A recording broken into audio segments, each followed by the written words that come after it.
Should I look alive? Hello, my name is Dan McHenry. Today is April 12th, 2006.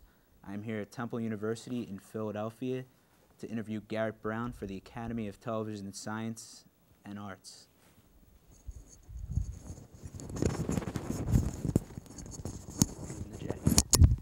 I like that you put science ahead of arts. Thank you. Did I say That's that good. wrong? We'll keep it. It may have been arts and sciences.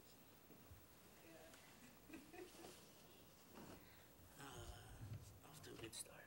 So you can't do any editing in this? You have to hand over the tapes as is?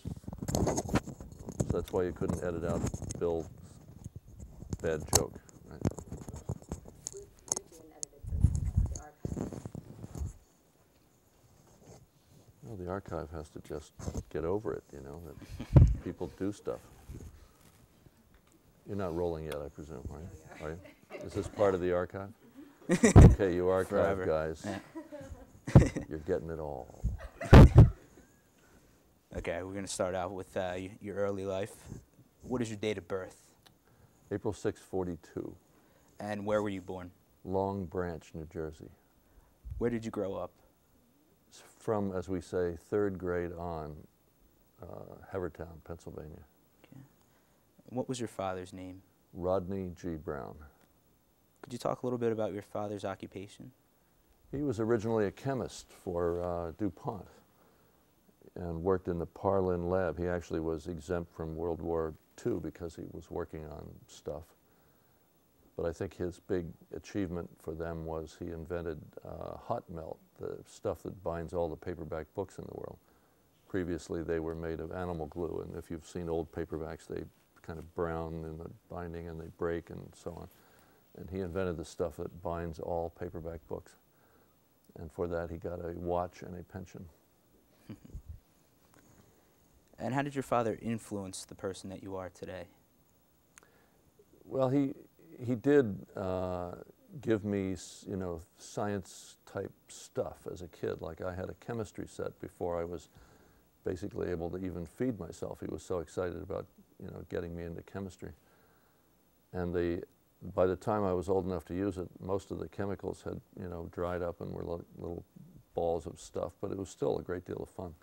But I was a dangerous sort of chemist kid, you know, just randomly mixing things, trying to get things to explode. This is not really what he had in mind. He gave me an erector set, was more interesting to me because that was kind of, you know, mechanics. I think I have a little mechanical aptitude, so that was fun. And generally he gave me The Boy's Life of Edison. That was a book that I liked, and he brought home broadsides from that GE handed out about their famous inventors like Steinmetz and guys like that. So there was an atmosphere of discussing science in our house. And of course he worked for a big company, DuPont, and I wanted to believe in that his employer was right and just and honest and fair and good, right? So he gave me a sheet of lucite when they invented that stuff, the plastic, right? And he made the mistake of saying to me that it was indestructible. And then I ended up in show and tell. Stop me if you don't want long stories like this. It's a couple minutes, okay. I ended up in show and tell, getting myself backed into a corner by claiming it was indestructible. So the kids would go, well, could a bomb blow it up? Well, no, man, it's indestructible. Well, could an atomic bomb blow it up? No, I'm sweating now. You know. No, it's indestructible. You know, and finally they arranged a test where they put the piece of lucite up on a curb and the other half's down on the street, and the biggest, fattest kid at Linwood School jumped on the lucite, and it broke. You know, and I brought the pieces home, you know, and you know, hoping for some explanation, you know, and the explanation was, well, no, I mean, it's kind of indestructible, you know. So that experience had no effect on my later career. What was your mother's name? Her given name was Fanny Rachel Wood, and she is now Fanny Rachel Wood Brown, but for reasons you might be able to imagine, she calls herself Suze. All right. And could you talk about your mother's occupation? She was a school teacher, taught English. She was the English, I think, and art and culture influence on me in particular. She speaks, still with us at 93, speaks incredibly well. She was the grammarian and the, you know, the diagrammer of sentences, and the one who, you know, simply by imitating her allowed me to speak the language sooner than I might otherwise have. They're both still with us. He's 90, she's 93, going strong. She's still, and they both are still totally alert, which I think is a mixed blessing when you're 93.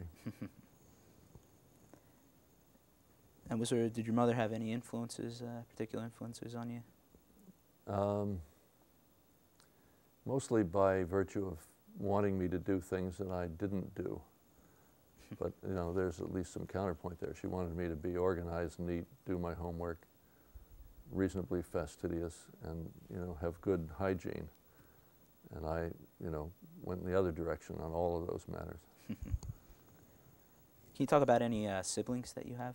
I have a brother 10 years younger, Sheldon Brown, who is a video editor, actually the chief editor at NFL Films now, and a sister 3 years younger who's a nurse, a school nurse, Marge.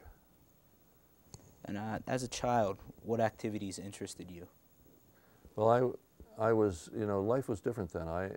We played outdoors all day, every day, without helmets, without supervision, you know, all over the neighborhood, out of the door in the morning, and, you know, climbing pine trees or doing anything you want. There was very little safety consciousness. If you rode in a car, you could be up on the back deck lying down asleep, or in the floor of the rear seat, or hanging upside down. It didn't matter.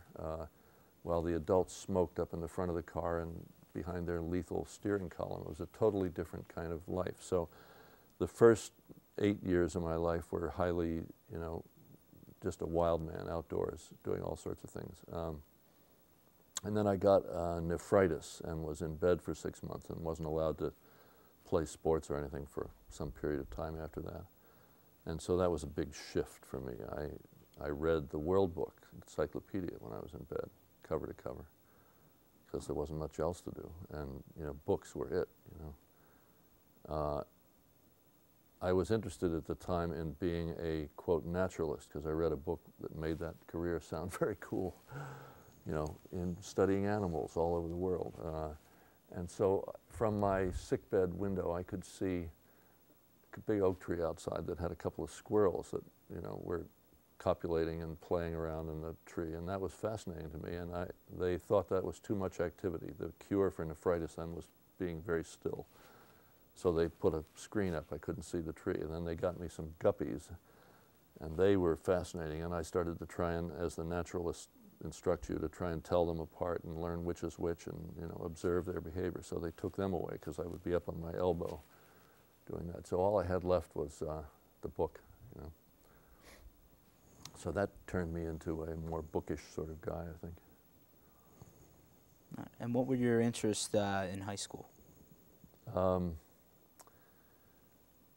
I really did stand-up in high school, mostly.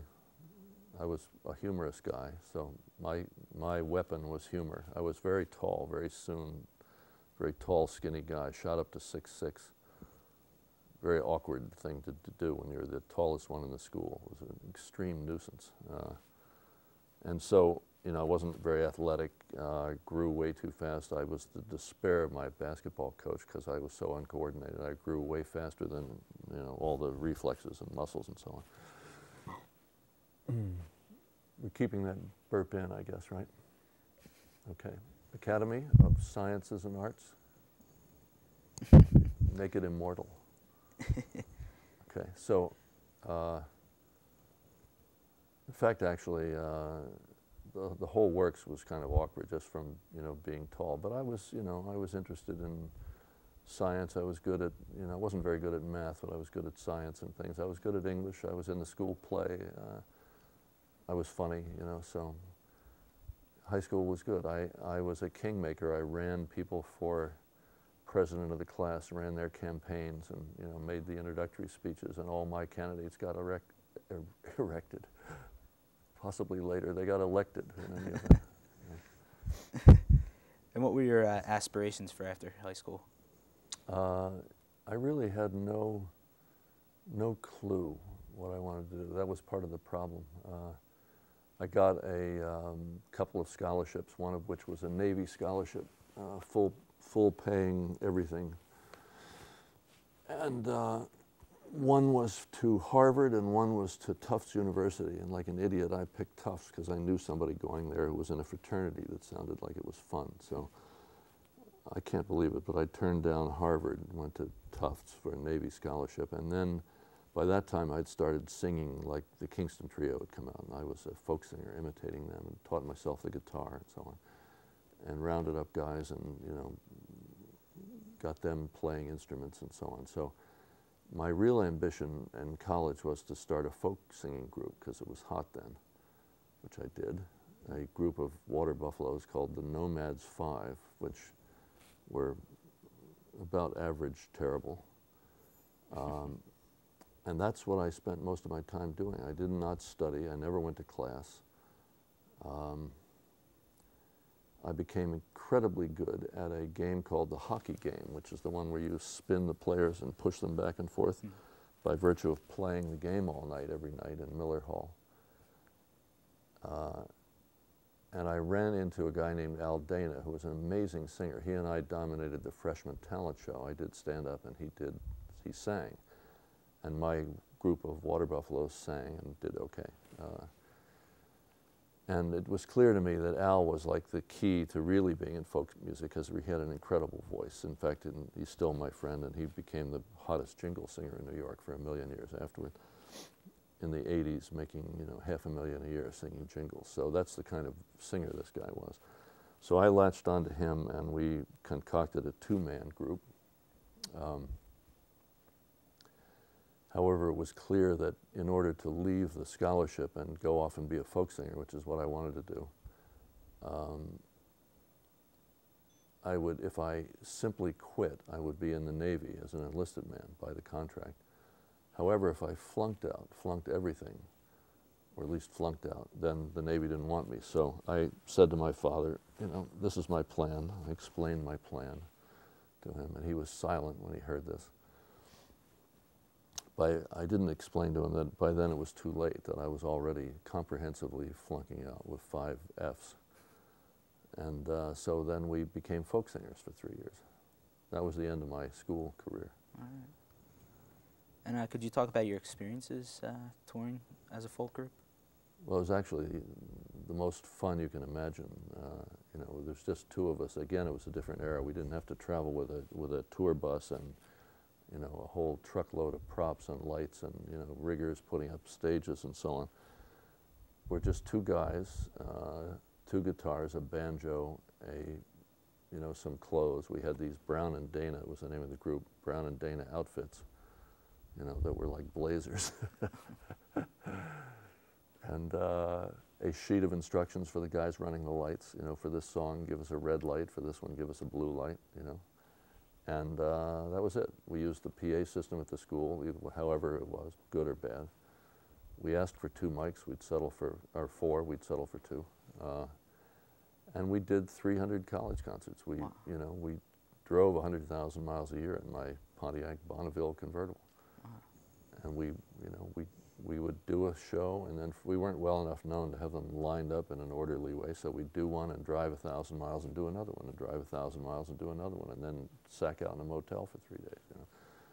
So it was great, phenomenal. Okay. Why did the group break up in 1964? Well, we had an automobile accident. I was in an automobile accident. Al and I had, you know, we started to like argue about things, and he had an offer from another more established group, and then I got in a car crash and couldn't play for a while. Was hit by a drunk in Michigan, and feeling really sorry for myself because I was just married.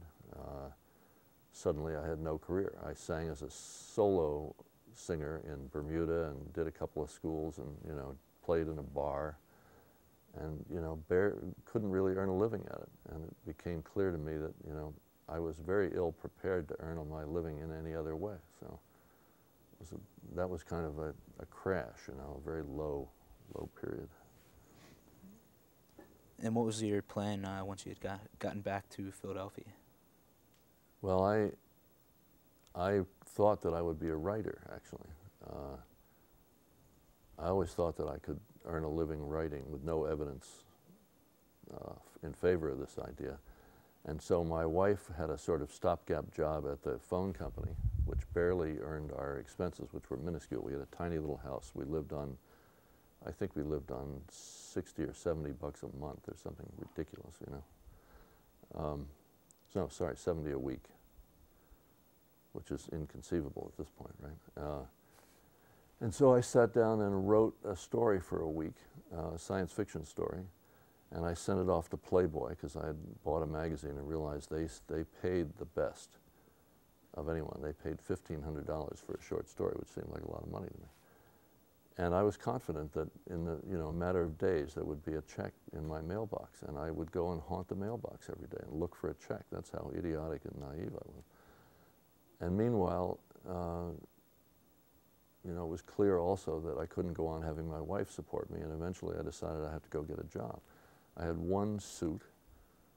I put that on and went to an interview for a job being an attendant at what were then called a school for retarded kids. That was the word in use in the 60s. And they fell upon me like I'd been sent by God. I was the first guy that ever showed up for the job in a suit, and I could speak English, so they offered me, the job. But when I came out of the interview, everything in my absurd little car, my big car was wrecked, and my little car was an Izetta type car with the front door that opens up. It was like a clown car with me in it, right?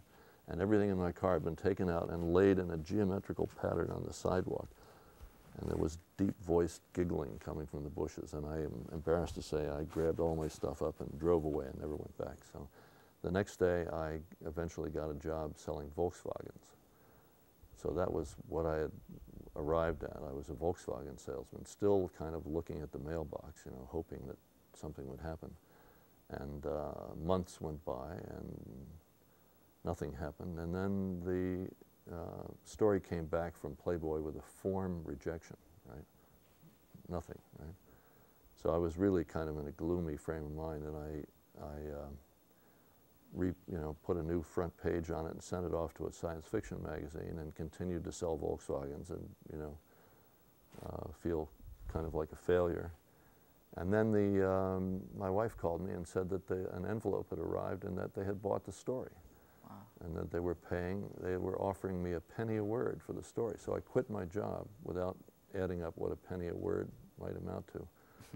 And drove home, drove home, we celebrated, we danced, we drank champagne. Then we figured out that a penny a word for 3,000 words is 30 bucks for my week's work.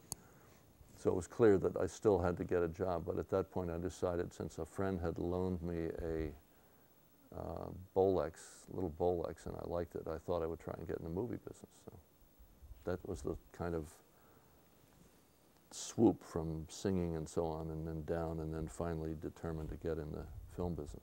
And I understand you spent some time reading up on film in the Philadelphia Library. Yeah, that was the means. Maybe Temple had a film course at the time, but I wasn't aware of it. Being a failed student, the only thing left to me was to read all the film books in the Philly Library. So I went in every day with the winos, who occupied the place at the time, and sat in chairs while they smoked. You could smoke in the library. And I read my way through 30 feet of film books. Wow. They had a big, long shelf full of books that explained how to be a filmmaker in 1940. Because libraries aren't necessarily an up-to-date repository for how to get into business. But I had all these ideas in my head at the time about having a studio and doing it like, the old-fashioned Hollywood way. I was certain that I would need big dollies and, mic booms where the mic comes in and out, and all the stuff that I had, seen in the photos of these books. And 3 months later, I came out thinking that I knew what I was doing, speaking the language sort of as if I was an announcer on Radio Moscow, having learned the language and trying to simulate being a filmmaker. And I could not get a job with any of the companies in Philly. And I tried all of them, and they immediately figured out that I was just a book kid, but I'd never actually done anything. Could I A and B roll negative? Well, I'm sure I could. I know the idea. Have you ever done it? Well, no, I haven't done it, but I'm sure I could do it. Get out of here. So. And you ended up getting a job as a copywriter next at an ad agency. What was that like? How did you know all this, Dan? Where did you find all this? I've done my research. See, one of my problems is I'm in the middle of writing a book about all this, and so what comes out of my mouth is the book covers this stuff. There's a lot of the stuff from the book. The problem is nobody will want the book if they go on the archive and see all this. But I've just sort of told it on paper, and it is a story that intrigues the hell out of me still, because I think it's very improbable. Mm-hmm. I guess I got a job with an ad. I changed my focus because a guy that I knew told me that advertising was the bolt hole for ne'er-do-wells. That's exactly what he told me. And that seemed logical to me. It seemed reasonable to me, knowing what I knew about advertising. So I went and started to try and get a job as a copywriter. Very discouraged about the film thing, and eventually succeeded. I got hired by a medium-sized Philly agency for $6,000 a year as a copywriter, and I was the happiest guy on earth. Even though my showbiz dream, we had made sizable fraction of that in a night singing.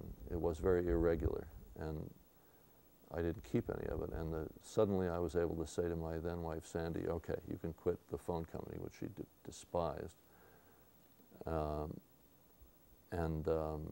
I would be the breadwinner, And I would commute to Philly on the Media Local one, write advertising.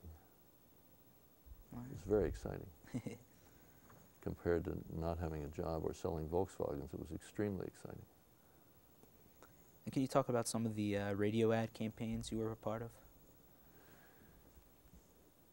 Well, that came a lot later. I think starting in the early 70s, around 70, a good friend of mine was Ann Wynn, who's a very extremely smart woman now, and who was a fellow copywriter. And Ann and I did shtick together. We were always doing, in effect, stand-up. And a guy at the agency who watched us go eventually had his own agency, and his name was Arnie Roberts, and Arnie said to us, why don't you do a radio commercial for me for Dimensions clothing store and knock off Nichols and May. As you may know, Nichols and May did, ad-lib nightclub act, which was very kind of bright and very New York and very edgy, and they also did commercials, all ad-libbed. So Ann and I went into a studio and dreamed up who we might be, and did a commercial for this place Dimensions, and it was pretty good. And they wanted another one, and then somebody else wanted one, and then a company making wine, or no, an aperitif wine called Africano wanted commercials. And Ann and I did some funny stuff for them, but the problem is if you're sitting in a studio trying to ad lib, there across the glass is an engineer, and the engineer, even if he's wants to be helpful, can't barely stay awake when somebody's trying to ad lib for hours, because you try and fail all the time. So it was very bad for our morale to see the engineers nodding off, or to see the glazed look on the clients' faces. So by that time, I had left the agency. I had started a film company. I had an office in Philadelphia, and my office was deep in the bowels of a building and was very quiet. So I insulated it and stuck in a little recording studio. And so Ann and I were able to do these ad-lib ads there, and they kind of took off. In the 70s, up till 75, we started getting hot. We did banks and regional things, and then we did Kodak's network radio. Some really fun stuff. You dream up who you are, and who you are has to be somebody that has a real reason to talk about the product. That's the problem with most, quote, dialogue spots. They're shoehorned in by some copywriter on a deadline, and they're not believable. So we would find our way in from the other direction. Who might even talk about it, under what circumstances? And then we would go at it over and over again, and if I said something to make her laugh, I'd make a note of where that was, and eventually we would edit them together on tape, because we weren't good enough actors to laugh convincingly every time all the way to take 60, but the first time I made her laugh, or she made me laugh, it was great. So we sort of invented a way of doing ad-lib radio, and I turned myself into a good tape editor. I had experimented with tape editing as a kid because I had borrowed the minister's tape recorder, and there was a sermon on it. And what I wanted to do was try and see if I could edit his words so he said something completely different from the sermon. And I realized that if I took the sh from a word that began with sh and the it from a word that finished in it, and cut them together, that I could make this minister say all kinds of scatological things. My friends laughed a lot and wanted me to leave the tape on the machine, but I destroyed the tape because I was terrified that he wouldn't. But I did learn how to cut tape, so I had that skill, so I could edit convincingly these things. And that turned into a great little business. It actually provided the funds for when I started experimenting later with cameras. And what kind of awards did you win for the radio ad campaigns? You have to realize that they handed out awards like, crackers at a party. There was a big interest among ad agencies in getting awards, and there was a big interest among groups in handing them out. So there were a hell of a lot of awards floating around, but having said that, we did win a lot of things. We won all kinds of, then the Clio was the hot, commercial award, and we won the new Atlanta Film Festival for some television stuff that we collaborated on and so on. So I mean, my little company, Ann and I, when we were in the agency, won a lot of awards, and my little film company won a lot of awards. We did a lot of kind of technical spots, and Ann and I still have vast boxes and collections of awards. Much later, she and I won lots of cash. They used to hand out a lot of cash. We won we won $20,000 one time for a commercial in the Mercury Awards, and we're pissed off that we didn't get the grand prize of $100,000 that was won by Motel 6, which we didn't respect particularly. Okay, I think we'll take a short break now. Okay, Stan, enjoy it. All right. And we're rolling. Okay, going back to the ad agency, what was the name of the ad agency you were working for? The agency was Werman and Shore, and eventually they were bought by Rumrell Hoyt, mainly because of the stuff that Ann and I did that got a lot of awards. So paradoxically, after Rumrell Hoyt bought them, we bolted, both of us. I understand your radio ads had a revival later on. Yeah, when I got into the movie business for real, the feature business, then I stopped doing radio, and Ann married a rich guy and started raising racehorses, and she stopped. She and I agreed to stop doing radio, and we were lured back by a fat deal in 1980, which ended up paying for other disastrous inventions, so it was good. Now, how did you start your own film company? Well, it was immediately clear that the film guys had all the fun. The film company producers had the fun. And the, quote, agency producer had some fun. And by a miracle, the agency that I got into, the agency producer had left and there was nobody there. And so with my vocabulary of film words, the grammar of film was one of the awful books that I read. I bet I've read books that you guys have been forced to read, but the grammar of the film was one of the worst. And with my grammar of film, I was able to be very impressive to the agency guys and persuade them that I knew a lot about film. So they made me the agency producer.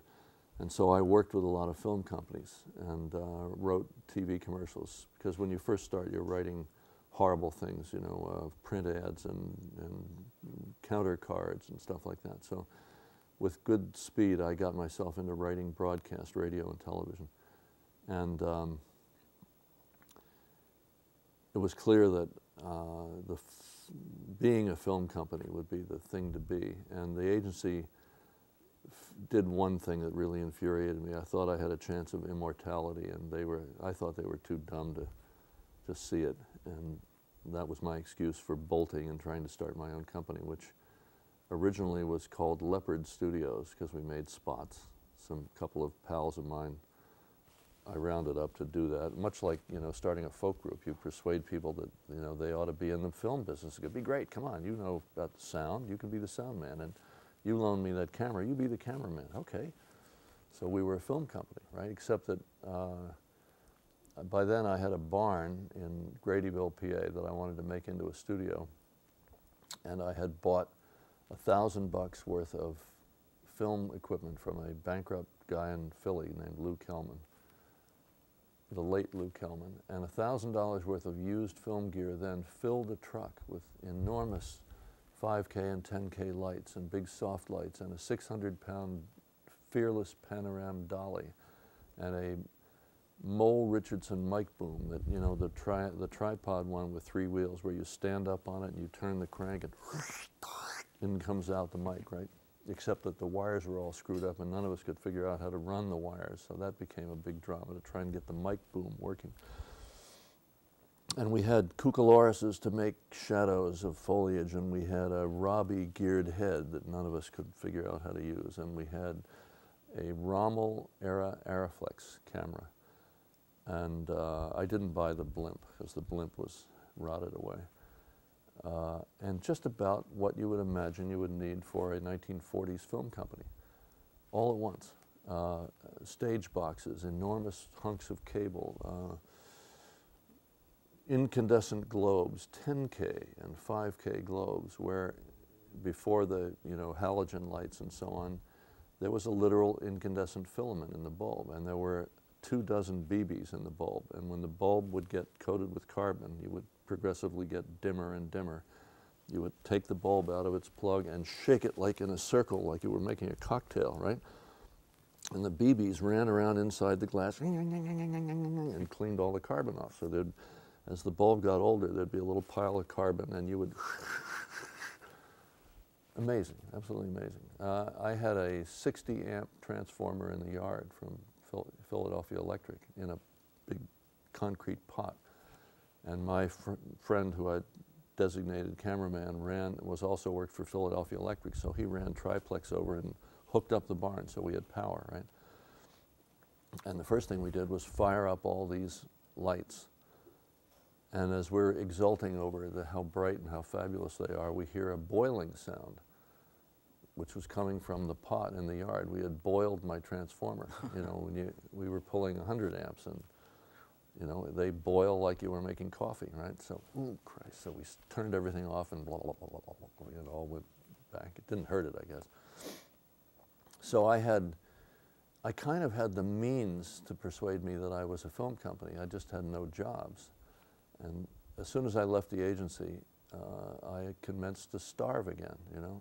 I had no money, I had no heat in the barn. I had done some animated commercials in England, so I knew how to stop motion animate, and the only jobs we could get were stop motion animating toys in the cold on my knees, you know, moving them a tiny increment and lopping off a frame with my 51 Bolex.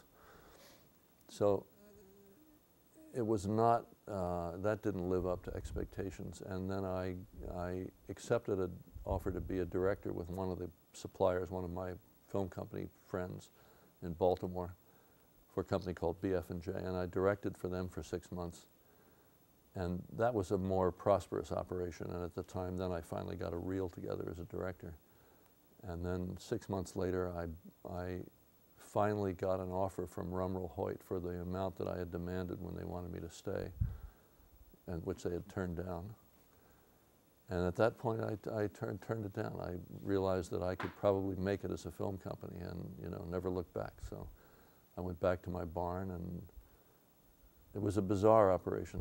The floor of the barn wasn't level, and we had one alternative, which was to lay stringers and, you know, have a professional carpenter make a real floor.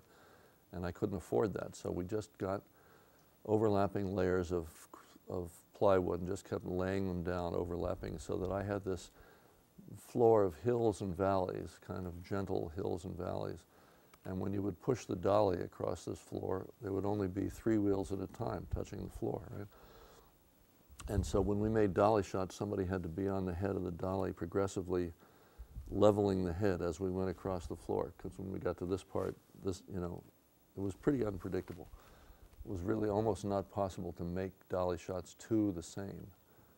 So there were some problems, but you know, I was a film company, and I changed the name of the company to the Moving and Talking Picture Company. And my business card said the Moving and Talking Picture Company of New York, London, and Gradyville. I had a friend in New York with a mail drop, and my friend in the animation company in London was my London company. There I was, the Moving and Talking Picture Company. And what kinds of projects were you working on? Well, we did films for Sesame Street right off because the program was new. And that was fabulous, actually, because they weren't terribly sophisticated about what they had, and they weren't terribly demanding. And so the result was we were way more demanding than they were, and we could dream up an idea, submit it to Sesame Street, and they would go, "Yeah, that sounds great. Go ahead." And the budgets were low, but the stuff was good. We did, even a dozen of their early movie things, some of which are still on the air. And then I did, commercials of all sorts. Wrote a couple of documentaries, but mostly we did spots, commercials, and started winning awards as a film company. Because some of them were pretty highly technical, like tricks, because I knew all the old film tricks from my free library thing, It's weird. I wanted to talk about Steadicam now. When and how did you first come up with the concept of Steadicam? Well, it was not a eureka moment. It wasn't a leap up out of the bath moment. I mentioned the dolly that I had, which I think I was very lucky. The dolly was a huge incentive to think about the problem, because here's this 600-pound thing with a crane arm and a crank for the crane arm and a crank to rotate the crane arm in the base. 600 pounds is a heavy object for a 4-man film crew to get up on a pickup truck to take off on location. So, and there was my 1951 Bolex, wind-up Bolex on top of the 600-pound crane. I mean, it was so absurdly pinheaded and ridiculous looking, and that's what you had to do to make a moving shot, to make a smooth moving shot, which is what I wanted. You had to lay my 30 feet of rail, you had to schlep the dolly up steps, you had to put the dolly down, and you had to push it, I was unaware, of course, at the time that, there was a new Italian dolly called the Elemac that was lighter, that, Fisher Company was making lighter dollies in Hollywood, and that Hollywood was headed out on location with these things. To me, this was what a dolly was, and this is what you did to make a moving shot. And I kind of snuck into the Steadicam backwards, because I dreamed up actually I had almost invented something else that might have been very good in the movie business. I almost invented a vacuum blimp for cameras, because I wanted my ARRI to be silent, and it occurred to me, that was a eureka moment. It occurred to me all of a sudden that if I could pull the air out from around this thing within some kind of a shell, that it would be quiet. There was no quiet small camera. If we had dialogue, we rented a BNC Mitchell, 100 pounds. A blimped ARRI, the blimp weighed 100 pounds. Even the lightest blimp, which was fiberglass, was terrible. It was noisy, and it was 60 pounds, right? So here I am with a literally 5-pound Arriflex body and a little magazine, and I can't get it quiet. So as soon as it occurred to me to try a vacuum blimp, I took the ARRI to my high school, put it on a bell jar, sucked the air out, silent. Had to look in to make sure the little wheels were going. So it's, you may have heard of the so-called Magdeburg sphere, where, they did this experiment in Prussia, or in Magdeburg, where they had 2 iron spheres, and they just stuck them together with a little grease and sucked the air out, and horses couldn't pull them apart. Obviously, power of, the atmospheric pressure. So it seemed to me that if I could make a fiberglass, hemispheres with an optical flat for the lens, put the two of them together, suck the air out. I'd have a silent handheld camera, which would have been immensely valuable at the time. Stupidly, I ran into a very famous name in the patent search. Lee DeForest had patented the broad idea of silencing a camera in a vacuum. And at the same time, I commissioned another friend of mine he offered to machine this object out of aluminum. Thought he could do it in a couple of weeks. Months later, he called me and he said, okay, I'm bringing it over tomorrow morning. And then he called me in the morning and said, oh, my house was burglarized and they stole the vacuum blimp, sorry.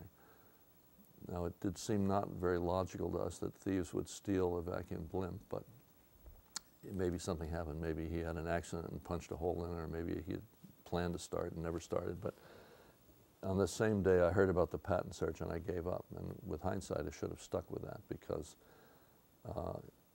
what I know now about patenting would have made it obvious that one little improvement in the thing, which was a filter to make sure no dust gets back inside the lens in the magazine, would have been all it takes to make that a great patent. You know, nobody could build one without a filter. So, but I didn't know enough, so I gave it up. But I had another gadget in the works at the time, which was a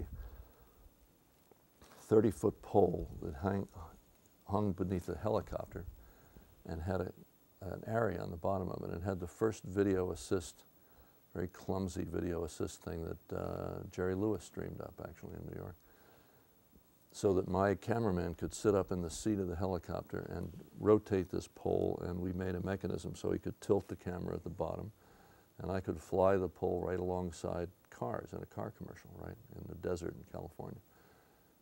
And it was in a big foam ball, so we actually flew it and let it just skid right along the ground and look up at the undercarriage of these cars and then swirl around them and then fly off, you know. So a terrestrial shot turned into a flying shot, right? And they were Subarus. That was the first time that they had imported the Subaru, which were a bit tinny and cheesy at the time. Well, we went and looked at this footage, and it was astonishingly stable in two axes. The footage, because the thing was on a pole, was, you know, it didn't vibrate in this axis and it didn't vibrate in this axis. And I had put a couple of weights up there because I'd learned from an earlier experiment that if you had a little inertia there, then it would stabilize it then. So it was stable in all three axes. And that set me thinking about, you know, could you make a pole that you could hand hold?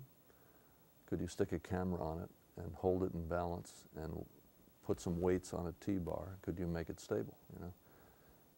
And I got very excited by that in a visit to my father-in-law's farm upstate.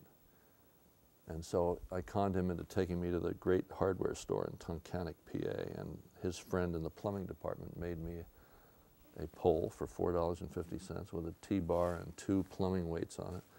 And I bolted my little Akai video camera to the front of it, you know, with a Akai recorder at the time. It was the first portable video recorder.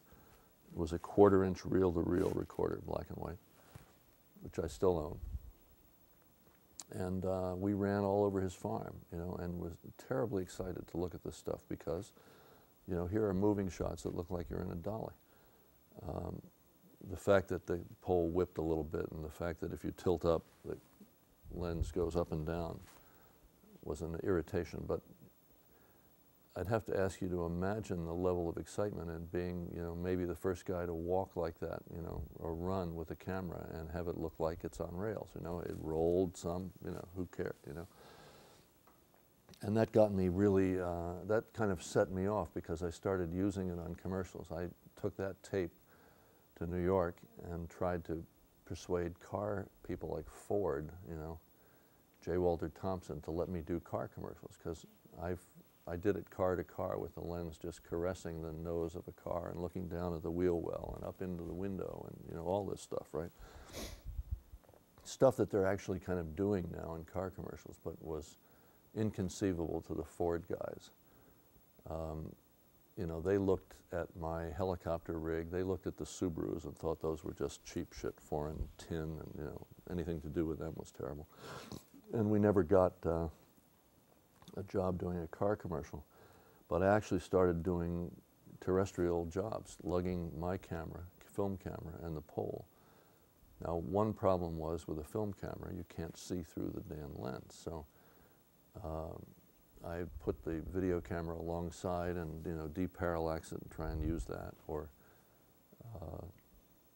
really was kind of in trouble for a way to viewfind. And I had a call from John, I'll think of his name. He produced American Sportsman and directed American Sportsman, and he had a shoot to do, shooting the jockey Robin Smith walking from her dressing room all the way out to the rink where they inspect the horses, as she had gotten in her colors and was ready to race. A female jockey, very famous. And he had heard from the head of a rental house in New York that I had this gadget.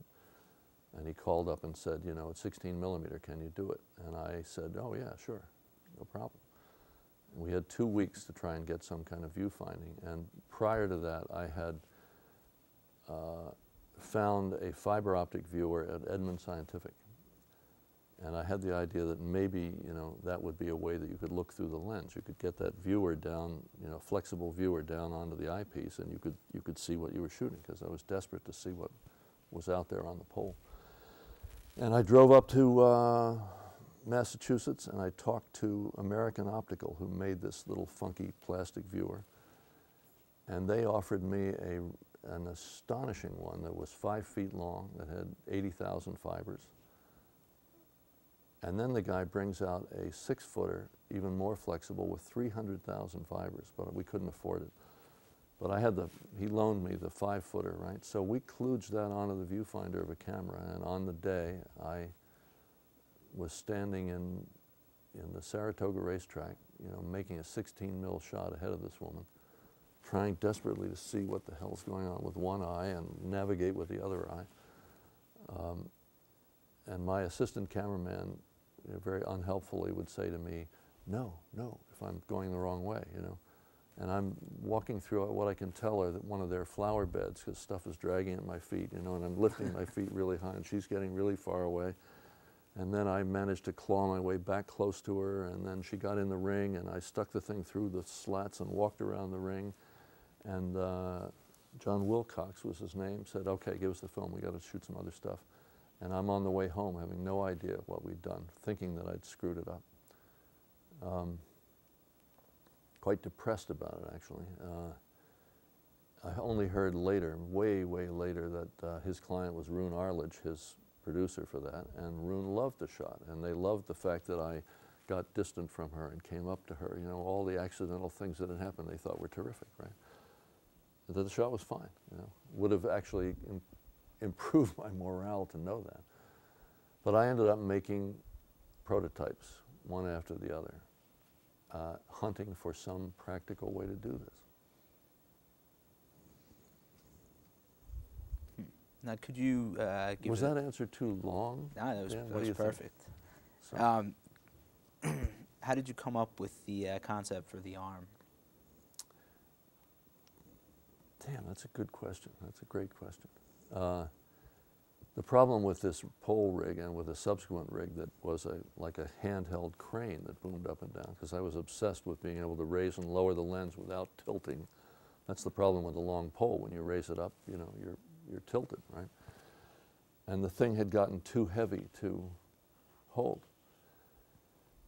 And I experimentally, I had in my trove of junk, I had a thing called a Leopod, which was a body brace that had a brace and a shelf on it, and you put your big heavy news camera on that so that it wouldn't hurt you as much to lug it around, right?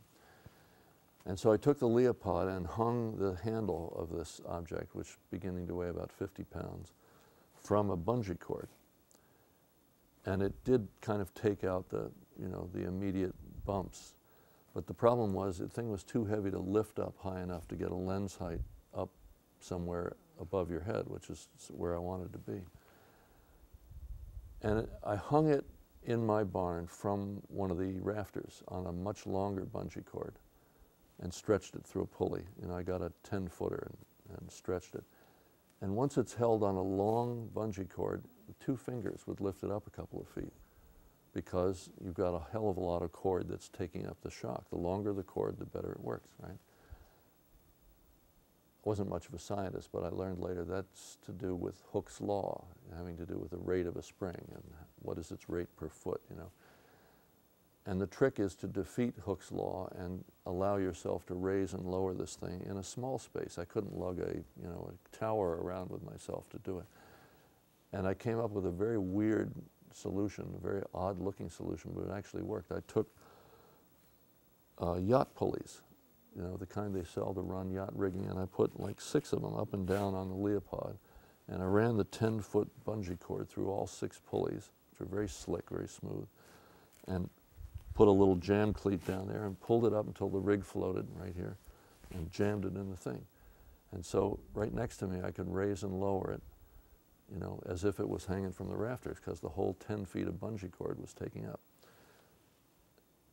That sounds much cooler and more interesting than it was. It looked very peculiar, and also all the weight of the thing is on this one very sad muscle in your shoulders. So as exhilarating as it was to run around with this and, you know, literally go floor to ceiling, it was extremely punishing physically.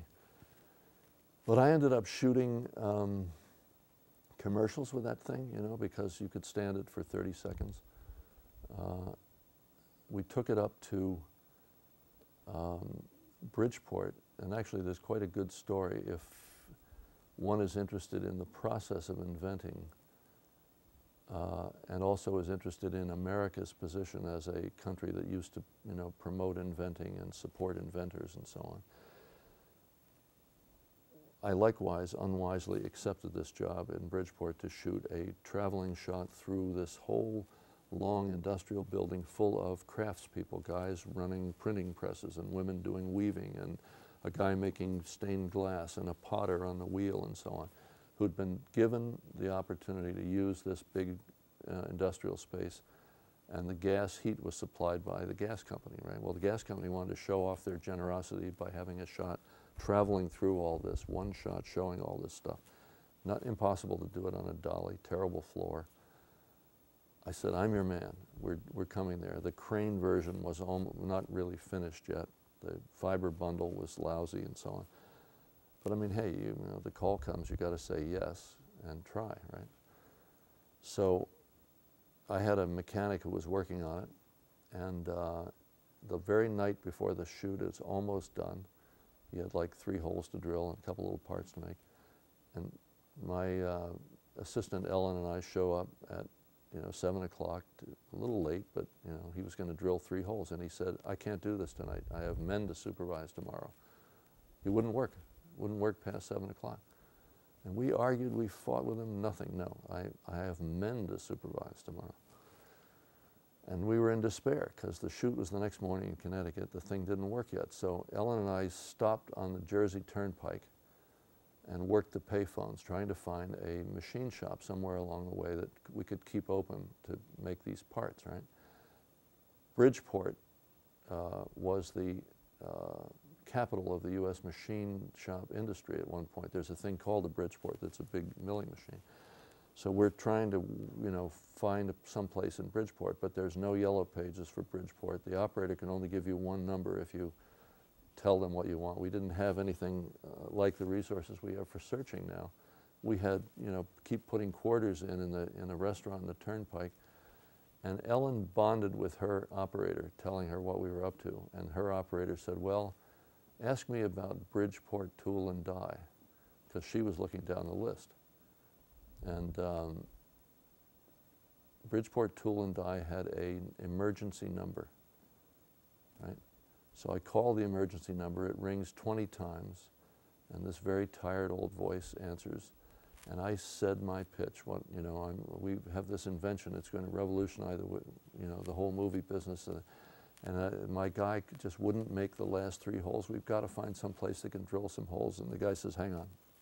He said, I'm the president of the company. He says, I haven't done this stuff in years, and there's no way that we can get the thing opened up. And I said, I just kept pressed on, and I said, and the guy said to me, I have men to supervise, and he wouldn't drill 3 holes for an invention that's going to change the way movies are made. And there's a pause, right? And the guy, this voice on the end of the phone says, "Men to supervise," huh? Is that what he said? And he says, "That's rich." He says, "That's rich." He said, "Where are you?" And when I told him we were in New Jersey still, he almost hung up on me. But he agreed to show up, open his company up in Bridgeport. We got there at 1 a.m. This guy is standing there in a pool of light. He opens the door.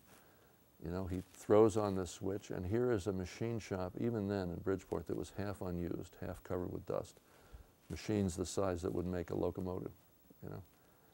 And he bustled around, and he figured out how to turn his machines on, and he found, you know, tools to make my dinky little parts.